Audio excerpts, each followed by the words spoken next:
রহমানির রহিম। পরম করুণাময় দয়ালু দাতার নামে আরম্ভ করিলাম, শুরু করিলাম।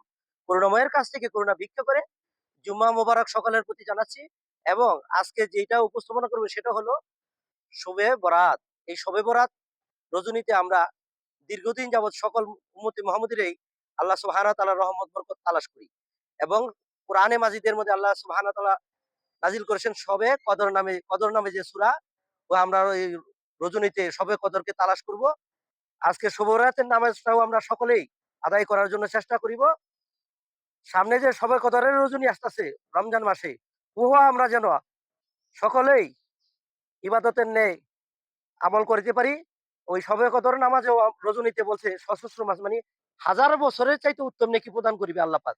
সেজন্য আল্লাহ সুবহানাহু ওয়া তাআলা আমাদের সকল উম্মতে মুহাম্মদীকে এই শবে বরাত এবং শবে কদর আমাদের নসিব করুন। এই রজনীতে যেন আল্লাহ সুবহানাহু ওয়া তাআলার রহমত বরকত আমরা আল্লাহর কাছে কন্দন করে আনতে পারি। ভালো থাকবেন, সুস্থ থাকবেন। মরার কথা অবশ্যই স্মরণ রাখবেন। আল্লাহ হাফেজ।